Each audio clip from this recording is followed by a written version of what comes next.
마가복음 16장 19절 20절 말씀입니다. 함께 봉독합니다. 시작.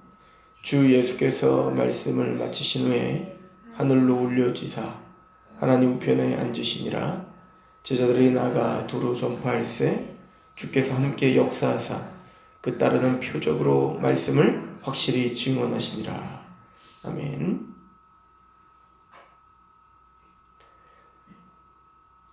우리는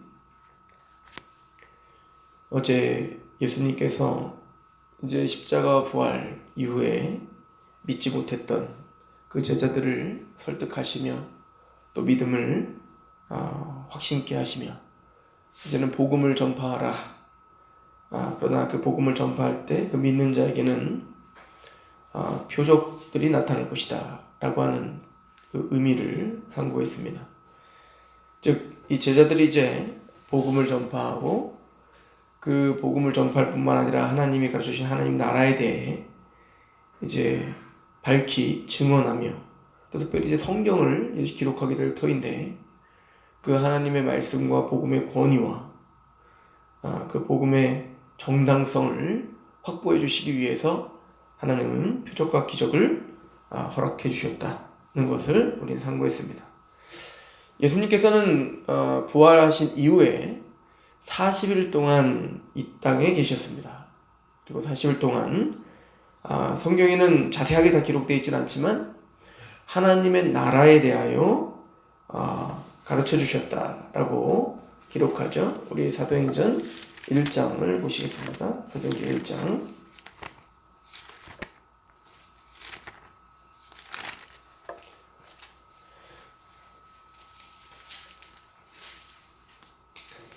1장 3절입니다.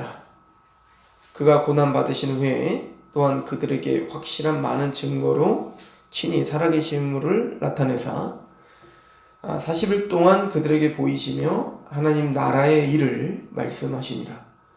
사도와 함께 모이사 그들에게 분부하여 이르시되 예루살렘을 떠나지 말고 내게서 들은 바 아버지께서 약속하신 것을 기다리라. 요한은 물로 세례를 베풀었으나 너희는 몇 날이 못되어 성령으로 세례를 받으리라 하셨느니라. 그러니까 이 사도행전의 이 기록은 우리가 좀 예수님이 부활하신 이후에 먼저 여자들에게 나타나셨고, 그죠? 근데 이제 그 여자들은 빈 무덤을 본 거죠. 그래서 예수님의 부활하심을 제자들에게서 말했어요. 그래서 제자들은 믿지 못했고, 두 번째 이제 그 엠마로 가던 두 제자에게 보이셨고, 그래서 그 두 제자도 그 예수님이 말씀을 풀어주심에 뜨거움이 생겨 이제 막 달려가서 제자들에게 말했죠. 그때까지도 제자들은 더디 믿었고, 그래서 이제 예수님이 직접 찾아오셔서 그들에게 내 살을 내 옆구리 창 찔린 곳을 만져봐라 뭐해라 이렇게 해서 그들에게 부활하신 예수님을 알게 하고 믿게 하십니다. 그리고 그 뒤에 사실은 이제 부활의 주님을 만난 이후에 예수님의 제자들, 특별히 이제 베드로를 비롯해서 부활의 주님을 만났는데도 그들은 어떻게 했냐면 갈릴리로 가죠. 왜냐면은 부활하신 예수님을 만나고 난 다음에 자신이 3번이나 예수님을 부인했던 그걸 생각할 때 죄송스러웠던 거예요. 그러니까 감히 내가 어떻게 사람 낳는 어부가 될 것인가, 내가 어떻게 주님의 사명을 감당할 수 있겠는가 라고 하는 마음이 있었겠죠. 그래서 나는 갈릴리로 간다. 그리고 이제 다시 돌아갔던 거 아닙니까? 그러니까 예수님 부활한 이후에 그냥 와 그러면서 계속 이제 믿음이 막 확신이 차서 계속 그랬던 게 아니라 그 부활을 목도하고 베드로는 이제는 자신을 볼 때 전혀 자격이 안 되는 걸 알고 자신은 이제 갈릴리로 돌아갔던 거죠. 그러니까 그 마음이 얼마나 심란했고 고통스럽고 힘들었겠습니까? 그러니까 제자들도 그럼 나도 가겠다. 그리고 다 같이 가는 상황이었죠. 이게 이제 요한복음 마지막에는 이제 그것까지 다 기록되어 있는 거예요. 근데 예수님이 그 갈릴리까지 또 찾아오셔서 이제 우리가 잘 알듯이 3번 예수님이 사랑의 고백을 받아내시는 거죠. 그리고는 이들이 다시 예루살렘으로 온 곳이다. 이렇게 볼 필요가 있습니다. 그래서 이제 예루살렘으로 다시 모여 예수님이 그곳에서 40일 동안 하나님의 나라의 일에 대하여 말씀하셨다는 겁니다. 그 하나님의 나라에 대한 일을 말씀하셨는데 아마 그런 것까지 다 첨부하여 또 이 복음서가 쓰여졌고, 그리고 또 이제는 베드로 전후서가 쓰여졌겠죠. 그리고 이 일을 부활하신 이후에 한참 후지만 그 부활의 주님은 바울에게 나타나셔서 바울을 사도로 임명하시고 이제 이방인 전도자로 세우시며 또 이 많은 신약의 이 성경이 쓰여졌을 것입니다. 그럼 예수님께서 이 40일 동안 나타나셔서 우리에게 제자들에게 하나님 나라의 일을 말씀하시고 40일 만에 승천하셨습니다. 그 승천하신 것이 우리에게 어떤 의미가 있는가? 오늘 마가복음 16장 19절은 주 예수께서 말씀을 마치신 후에, 이 말씀을 마치신 후에 라고 하는 말씀은 그 마가복음에 기록된 것으로만 국한된 게 아니라 이 사도행전과 연결을 지어서 본다면 40일 동안 하나님의 나라의 일에 대하여 다 가르치신 후에 하늘로 올려져 하나님 우편에 앉으셨다로 우리는 이제 이해를 해야 되겠죠. 예수님께서는 하늘로 올려지셔서 승천하셔서 하나님의 우편에 앉아 계십니다. 그렇다면 예수님의 이 십자가 부활과 특별히 이 승천이 우리에게 어떤 의미가 있겠느냐라고 하는 걸 우리가 보고자 하는 것입니다. 에베소서를 가보겠습니다. 에베소서 2장입니다.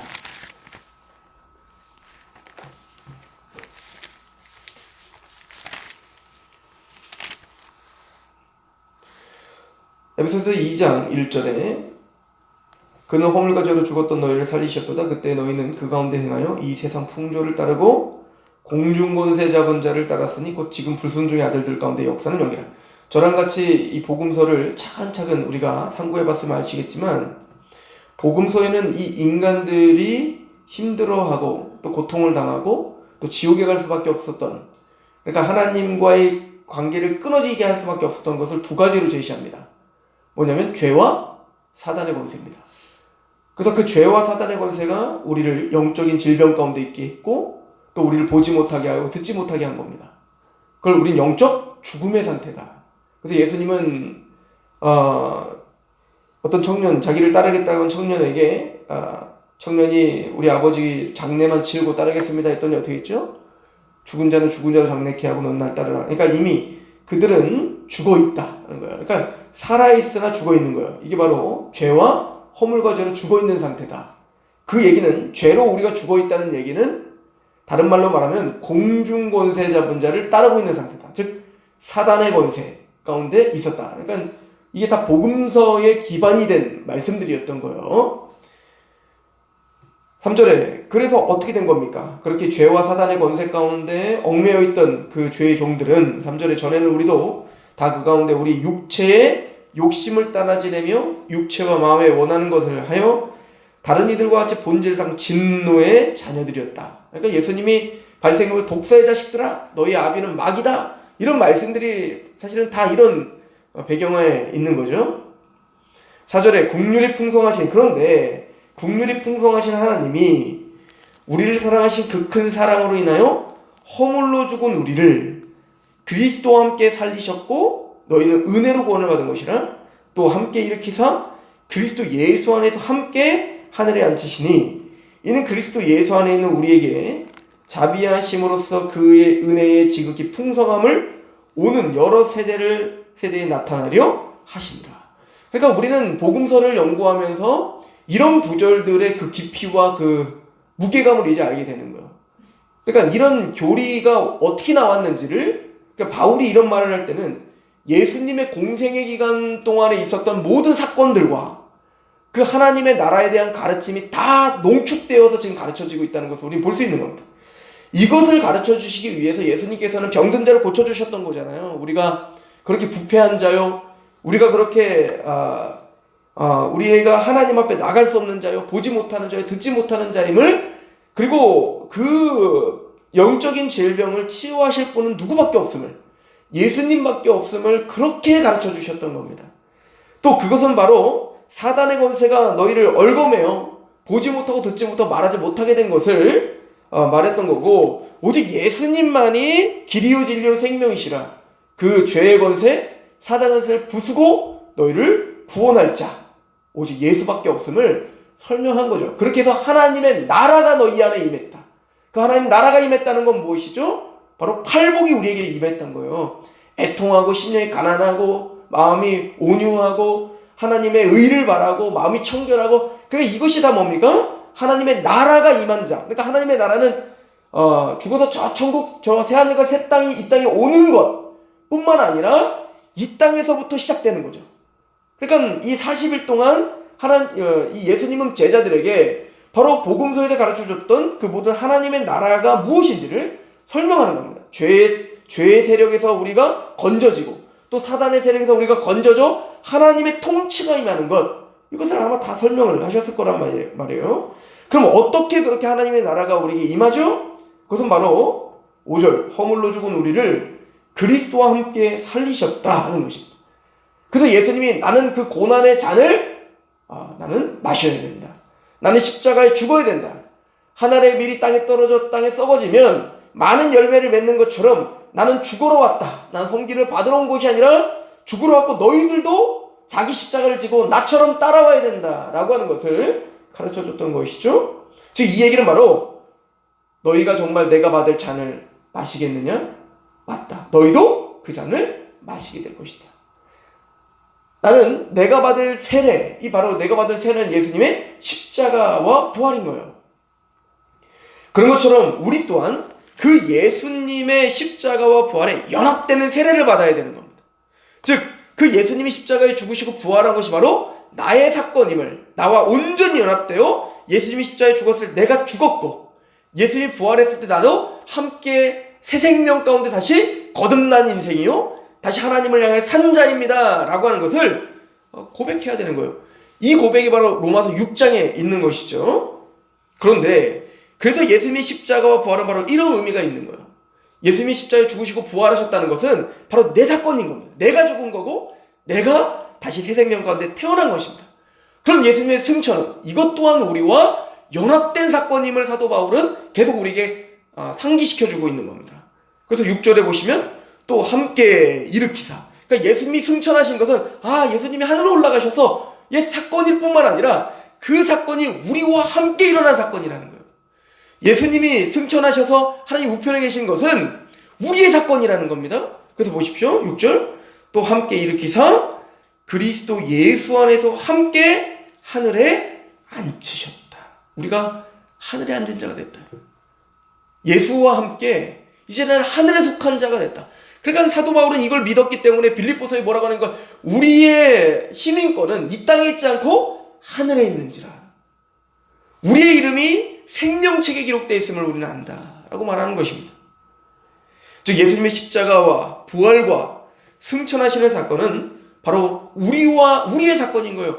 우리가 그 십자가 부활에 연합되어 우리의 십자가에 연합되어 우리의 죄가 사함받고 부활에 연합되어 우리가 의롭다움을 받았다. 이 로마서 4장에 있는 말씀 아닙니까?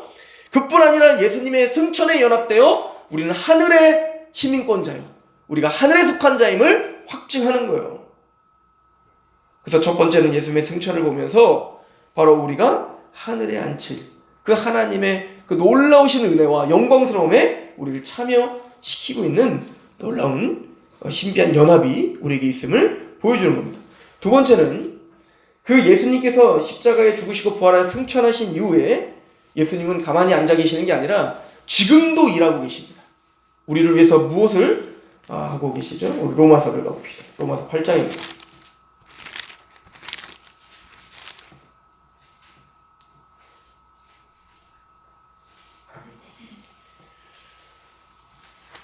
로마서 8장 34절입니다.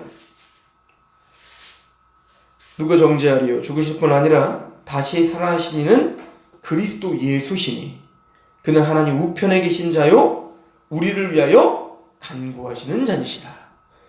예수님은 지금도 승천하셔서 우리를 위하여 하나님의 우편에서 끝까지 우리의 구원이 완성될 때까지 예수님께서는 우리를 위해서 간구하시며, 그래서 중보자는, 그러니까 우리가 중보기도라는 말을 함부로 쓰지 말라라고 하는 이유가, 중보자는 한 분이시 오직 예수 그리스도다. 하나님과 우리를 위해서 중보하시고 우리를 위해서 간구하시는 분은 오직 한 분밖에 안 계시는 거예요. 예수님입니다. 그래서 우리는 중보기도라는 말을 쓰지 않고 도고라는 말을 쓰고 있는 거예요. 그러면 무엇을 위해서 우리를 계속 끊임없이 지금을 위해서 중보하시죠? 요한일서를 가보시죠. 요한일서 2장입니다.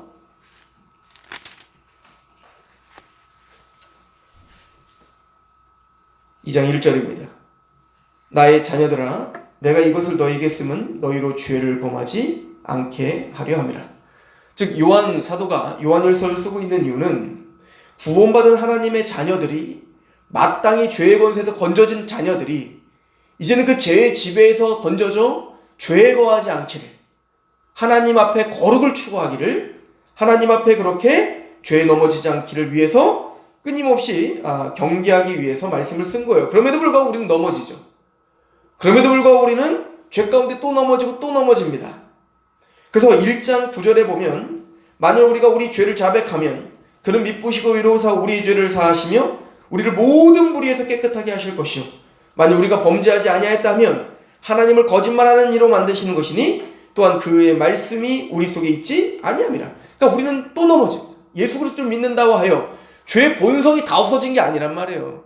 우리 안에는 여전히 죄의 본성이 있어, 여전히 이기적이고 여전히 게으르고 하나님의 말씀을 추구하기보다는 보여지고 만져지는 것에 집착할 수밖에 없는 죄인들인 겁니다. 그래서 또 넘어지죠. 그러나 그렇게 구원받은 하나님 백성들이 죄 가운데 있으면 그것을 그대로 있으면 안 되죠. 끊임없이 죄를 하나님께 자백하며 나가야 되는 겁니다.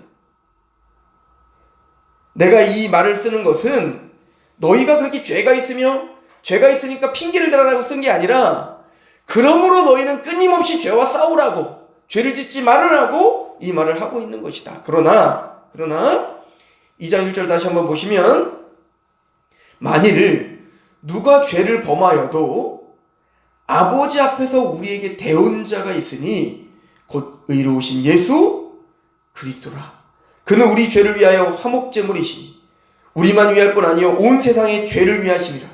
우리가 그 계명을 지키면 이로써 우리가 그를 아는 줄로 알 것이요, 그를 아노라 하고 그의 계명을 지키지 아니하는 자는 거짓말하는 자요 진리가 그 속에 있지 아니하되. 그러니까 우리는 하나님의 말씀을 지킴으로 하나님의 사람이구나는 걸 증거하며 살 수 있다고요.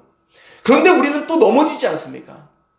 그래서 우리가 죄 가운데 있으나 그럼에도 불구하고 우리가 담대히 주님 앞에 끊임없이 이렇게 서 있을 수 있는 이유는 우리에게는 대언자가 있기 때문이다. 즉 우리의 죄를, 맞습니다, 우리는 이 사람은 연약합니다. 그러나 나는 이를 위하여 또 죽었고 예수님은 이를 위해서 죽으셨음을, 십자가의 피가 이를 위해서 죽으셨음을 오늘도 우리를 위해서 대언하시며 증거하시는, 우리를 위해서 도우시는 변호자가 있으니 그분은 예수시다. 그러니까 예수님이 십자가에 죽으시고 부활하여 승천하신 건 우리의 연합일 뿐만 아니라 예수님이 승천하셔서 하나님 우편에서 지금도 우리를 위해서 간구하시고 중보하시고 도우시기 때문에 우리의 구원이 완성될 수 있는 거예요. 이것이 없다면 우리는 구원을 받을 수가 없습니다. 예수님은 십자가에 죽으신 걸로 끝난 게 아니라 죽으신 이후에도 우리의 구원을 위해 지금도 일하고 계시는 겁니다. 그렇기 때문에 우리는 구원의 확신이 있을 수 있는 거죠. 예수께서는 하나님의 나라를 우리에게 알려주셨습니다. 그리고 연약한 우리를 도우시는 그 하나님의 그 뜻, 그 예수 그리스도의 그런 사역들을 우리에게 알려주셨습니다. 그리고 그 말씀을 증언하라 하시는 거예요. 지금도 죄에 허덕이는 자들을 위해 그 말씀을 선포함으로 그 죄에서 건져지고 또 쓰러지고 연약한 그들을 비판하기보단, 맞습니다, 내가 주님을 그렇게 배반했고 난 주님을 저주하며 부인했던 난데, 그런 나를, 밀가루도 사탄이 나를 청구했지만 끝까지 내 믿음이 떨어지지 않도록 나를 위해서 간구하시는 그 예수 그리스도의 중보가 있기에 내가 지금도 복음을 증거하는 자리에 있습니다. 저들도 마찬가지겠지요. 그리고 그들을 위하여 기도하며 용납하며 용서하며 그렇게 하나님의 나라를 위해 살아가고 있는 제자들, 그렇게 제자들은 세워졌고 또 그런 사역을 마쳤습니다. 그리고 오늘 우리가 그 사역을 해야 되는 사명이 있는 줄 압니다. 오늘 이 말씀, 우리를 위해서 십자가에 죽으시고 부활하시고 승천하시어 지금도 우리를 위해서 간구하시는 그 예수 그리스도 앞에 우리가 하나님 나라를 위하여 그렇게 살아가는 우리가 되시기를 축원합니다. 기도하겠습니다. 하나님, 오늘 예수 그리스도의 십자가의 은혜, 부활의 은혜, 또 승천하신 그 은혜가 우리에게 어떤 의미가 있는지를 상고했습니다.